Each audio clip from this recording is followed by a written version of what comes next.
And welcome everyone to Beyond the Forecast. I am Chief Meteorologist Michael Stevens, and today we're going to take you into a few more things. Meteorologist John Gross is going to take you first into POPs, probability of precipitation. We've had a lot of you ask us, what's the difference between chance, isolated, scattered, just likely? Well, John is going to break that down for you and explain to you exactly what that all means, and that's called POPs. So he's going to do that first, and then John takes us into potholes. Yes, we've done this before, but we have some updates for you. So we're going to have that and then at the end of the show, we take you into a climate report for northern Michigan because April was a bit wonky, and that's because of the ice storm. But we'll have that and then also talk about May because right now, our spring has been so average that everything loves it. Maybe not you, but the plants and Mother Nature has been really liking our spring. But before we get to all that, let's do this day in weather history. And this one's special. This day in weather history, June 10th, what was it? I can't remember the date, but 1700s. It was believed that this was the day that Benjamin Franklin narrowly missed electrocution while flying a kite during a thunderstorm to determine if lightning is related to electricity. So, this day in weather history, Mr. Franklin nearly died because, well, what we have now, electricity. There you go. That was this day, June 10th, I think it was 52. I'll have to look it up. But regardless, thank you, Benjamin Franklin. Yesterday, trivia time, we wanted to know how many Category 5 hurricanes have made landfall in Florida. Was it 3, 8, 5, or 10? Believe it or not, it's 5. They haven't had that many Category 5 make landfall in Florida. Today, we want to know, when does meteorological winter start? I know we shouldn't be talking about meteorological winter, but when does that start? Is it February 1st, December 1st, December 30th, or January 5th? QR code right there. Pop. Hit it with your phone. It'll take you where you can answer, and we'll have that answer for you coming up tomorrow on Beyond the Forecast. All right, viewer photo of the day. Stop. No. So we have a seagull out here that likes to dive bomb. Stay away, Spencer. He doesn't like me. I think he's upset about the storms. Regardless. All right, viewer photo of the day. Brought to you, as always, from Great Rooms. Today's photo comes to us from Cheryl Goff, who actually sent in a beautiful photo of a nice bird. Not this meanie Spencer. This is a Baltimore Oriole. Now, I didn't actually know that Oriole's true name was Baltimore Oriole. I thought that was just the team's name, the baseball team. But yes, Orioles are called Baltimore Orioles. And this is a beautiful photo shared of that from Cheryl. Thank you, Cheryl, for sending in that amazing picture. And as always, thank you to Great Rooms for sponsoring that. Now, let's get into the show, shall we? We're going to send it over to meteorologist John Gross, who's going to talk to you about POPs, probability of precipitation. He's going to break that all down for you and what it means coming up right after the break.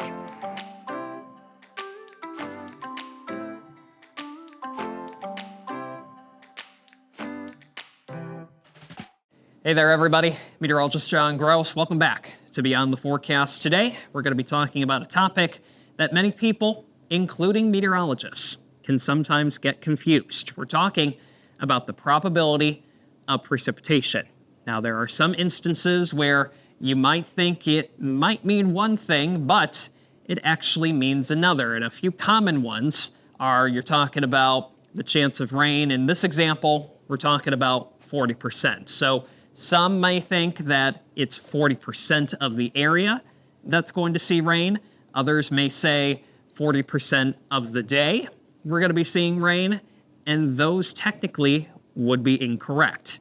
So let's go over exactly what it means, and it's a little bit more simplified than you may think. So here's a look at the definition of probability of precipitation, otherwise known as a POP. We're talking about the probability that a certain forecast area, so we're focusing in on a certain area during a certain time frame, will receive precipitation. That's it. That's all it means. So when we're talking about our example here, we're talking about a 40% chance of rain for Traverse City on Thursday. So we've highlighted our forecast area, we've highlighted our time frame, and then we've highlighted the pop, 40%. So what does that mean? Breaking it down for you even more. At any time on Thursday in Traverse City, there is a 40% chance that it could rain. That's what it means. So here into northern Michigan, especially here at 9 and 10 News, we cover over 30 counties, including into the Upper Peninsula as well, many counties into the Lower Peninsula, into what we call northern lower. Now, with this said, this can still be very confusing, and sometimes it can be hard to communicate those different pops or probabilities of precipitation. So when we show you, especially the 7-day forecast, sometimes we'll put wording such as spotty, isolated, scattered, widespread, numerous, likely. What exactly do those words mean? You may be asking yourself that sometimes if you see them on our 7-day forecast. And now that we know what exactly the pop or the probability of precipitation means, now we can put a percentage to a certain word. So when you're talking about the spotty chance, when you're talking about just a chance for rain, or it can be snow, or it can even be freezing rain, it can be sleet, any type of precipitation, this is on the lower end. So we're talking about 20% chance or less. So this is the least likely chance that we will talk about precipitation. Again, spotty or chance. As we go up in percentages, then we get to what we call isolated. So a certain forecast area for a certain time frame, isolated chances, you're talking about the probability being a little bit higher, 20% to even near 30%. As we move on, now we start to talk about scattered coverage of, for example, we'll just talk about rain. The numbers, they start to get a little bit higher. Then you're talking about 30%, 40%, 50%, and even in some instances, we go as high as near 60%. Now, chances for the precipitation really start to increase when we start to use words like numerous, likely, widespread. So numerous to likely, now we're starting to get up in percentages. You're talking about 60%, 70%, even near 80%. And then once we rarely use the word widespread since we cover such a large portion of Michigan, but we do from time to time. And when you're starting to talk about widespread coverage of, in this example, we're talking about rain, that's when you're talking about 80%, 90%, or even in some instances, 100% chance for rain in northern Michigan. So that's the difference between the probability of precipitation and then the different types of words we use to categorize precipitation for where you live. I'm meteorologist John Gross reporting for Beyond the Forecast. Thanks, John. Coming up next, John will take us into potholes. But we've already done this, but we have some updates for you. So we'll have that coming up right after the break.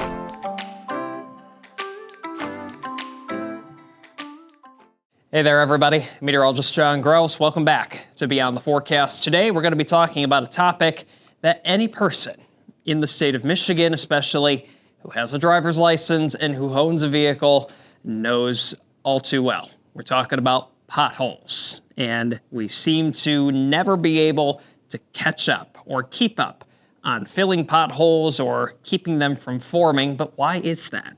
Well, big reason has to do with the weather.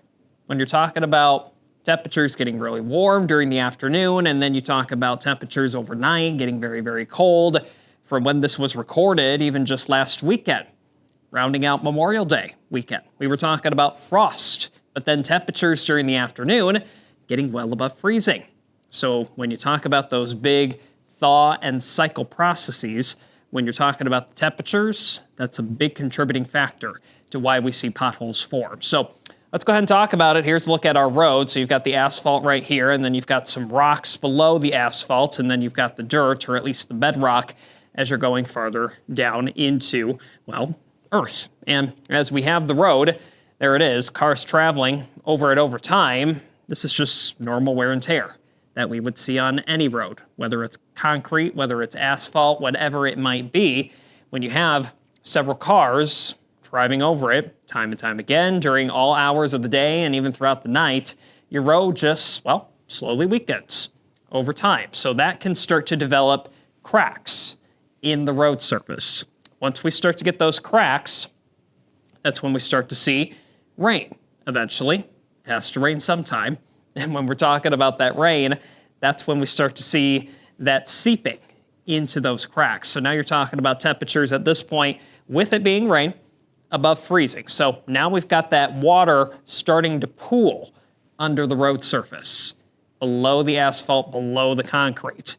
Now, once we get our temperatures back below freezing, so this can be a day where we've got temperatures, we'll call it mild, 50s, 60s during the afternoon, but as you're going overnight, you can get temperatures, depending on what time of year it is, back below freezing in some instances. Low 30s, even some 20s. So now you got the temperatures back below freezing. That water, it starts to freeze. And when the water starts to freeze, it starts to expand. And once it starts to expand, it starts to make the road more weak. And that expansion actually forces the road upward. So now your road, or at least the area right below it where you had those cracks, now it's a lot weaker. So now you're talking about afternoon hours. We get the temperatures back above freezing. We're talking about, let's just say 50s and 60s. So now we're back into the afternoon above freezing temperatures. So now that ice that formed with the below freezing temperatures starts to melt that ice. So now where we had that ice, remember when it changed from a liquid to a solid, that's when you start to see that water expand. Now that we've melted the water, now we have a gap forming under the road surface. And once we get that gap, and cars, vehicles traveling over it time and time again, eventually gravity takes over, or at least it just can't hold the weight of vehicles traveling over it, constant traffic, then it breaks down the road surface, and that's how you can get a damaging pothole. Now, again, this time of year, even as we're going into at least the summer months when this is recorded, usually we're not talking about potholes being more favorable. We usually see the potholes forming during the spring months when we start to get that freeze-thaw cycle, or even when we get into the fall or autumn months. Because again, you can start to get temperatures, at least during the overnight period, back below freezing. So that's when you can start to get that water seeping through the cracks, starting to freeze. When it freezes, remember that water expands, so then it starts to force the road up, makes it weaker. Then you have the thawing process. The water goes back to a liquid. Then you've got that gap in the road. And as your cars or vehicles travel over it, makes the road weak. And then eventually it can't sustain the weight of the vehicles traveling over it. So that's a big reason why science actually helps to form potholes that you see on the road. I'm meteorologist John Gross reporting for Beyond the Forecast.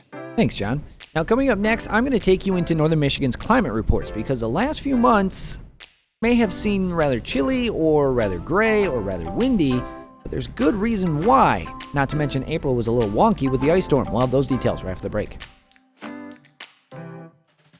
And welcome back, everyone, to Beyond the Forecast. I am Chief Meteorologist Michael Stevens, and before we let you go today, we want to take you into our climate reports. Now, back a month ago, we did get April's, but there's some wonky things to April's climate report, and that's because of the ice storm that we had at the beginning of April, and it killed power to Gaylord, Pellston, as well as Alpena, and also, those three areas, those reporting sites didn't have power, so there wasn't much of a report to give for those spots. But let's take you back to April's before we get into May's. And this is all going to make a whole lot more sense once we put them together. Now, you'll see these full screen. I just wanted to have them up behind me. But let's talk about April's climate report. All right, so first up, Sault Ste. Marie, far left there on the blue. You can see the average temperature was 38 degrees for the month of April. That is 1.4 degrees below average for the month in Sault Ste. Marie. The warmest temperature was 68 degrees on April 28th, and the coldest temperature was 11 degrees. Back on April 1st. Now, Gaylord, Alpena, and Pellston, you can see they have the asterisks there next to them, and that's because they didn't have power for about 14 to 21 of those days in April. That is why there is no reports there for those three areas. Now, Houghton Lake and Traverse City, Well, they were actually about half a degree above average for the month of April. So when you push everything together, April broke down pretty average for northern Michigan. So you have to go back a few months, but that was the first month that we actually had some average conditions. All right. Meteorological spring began March 1st. Spring started March 21st. April was right where we should be, other than the ice storm, of course, but right where we should be for a lot of weather. Now, going through May, we continued what we saw in April. We had very windy conditions. We had some clouds. We had some rain showers. We even had some severe weather. Now that, when you look at temperatures so far for May, they haven't officially released the report just yet, but we can look at all the numbers for these areas. May, believe it or not, is at average. So you look at April, you look at May, we saw exactly what we should see in northern Michigan. That means the trees, the grass, the flowers, everything is loving our spring right now. That is why we have been seeing everything flourish. Yes, it might not be the best for you. It might not be the warmest. It might not be the sunniest. But this is a typical spring, or what spring should look like in northern Michigan. So that is what we have seen so far through May. Now, the beginning of June, we did have some warm days. We've had quite a bit of sunshine. But one thing that everybody keeps bringing up to me is it's been so windy. Why has it been so windy? And that's because of La Nina in our winter months transitioning to neutral. When we transition to the pattern that is neutral, we are open to low pressure systems to the northwest and the southwest. And Michigan, the Great Lakes in general, has been bombarded with low pressure systems. So low pressure systems bring you wind, bring you clouds, bring you showers. And we have just seen one after the other when it comes to low pressure systems. We had one stint of high pressure and a lot of sunshine for like a week, week and a half. That has been it. We have seen a lot of clouds, a lot of rain, and a lot of wind. That's why it's been so windy in northern Michigan. It's pretty average. It's just we've seen low after low after low after low after low because we're transitioning from La Nina to neutral and then eventually neutral to El Nino. But right now, we're just running the middle of the road. This is where we should be. So there you go. That's kind of the climate report breakdown for the last 2 months. And we'll deep dive more into May's when they officially release it. But I just wanted to break down what April and May has looked like for you across northern Michigan because a lot of people keep asking, why is it this way? Believe it or not, this is typical. This is the way it should be when we're going into neutral. All right. Also, we shot a new podcast today. It was a little bit different, but we shot a new podcast. We'll show you that. So, yeah, that's kind of what we've done. We moved to downtown Traverse City. You're going to see some things here for the next few days on Beyond the Forecast. We're kind of figuring out where we want to shoot some stuff, where we're going to record. If you guys have noticed, we are on the big board. If you've gone to the Pit Spitters games, we are now on the video board for them giving a forecast for the Pit Spitters game. So you'll see that a little bit more often. What other new things going on? Besides our move, obviously. Mackinac Island, going up there this weekend for the Lilac Parade. So if you're on the island, I'll be out and about Saturday and then most of Sunday too. That'll be fun. I've never had the joy of being on the island in this, summer. Meteorological summer. It's always usually the chilly springish time that I've been on the island. Overall, the last month has been cool, and a lot of you have been asking why has it been so windy and why has it been so hazy, and so we can tie all of that together. It's been windy because we've seen those low pressure systems just one after another impacting or around the Great Lakes. So it's whether it's north, south, west, moving right into us. We've had low pressure after low pressure after low pressure after low pressure. That is why we've been so windy, and it's also been why we've been so cool. It hasn't been super cool. I say cool, but it's been average for the most part across northern Michigan. But that's it for Beyond the Forecast. I do appreciate you spending your afternoon with us. For meteorologist John Gross, meteorologist Haley Fischetti, I'm Chief Meteorologist Michael Stevens. Thank you so much for being here. We will see you right back here tomorrow at 4:30 for more Beyond the Forecast. Be good, stay safe, take care. We'll see you all tomorrow. Bye, everybody.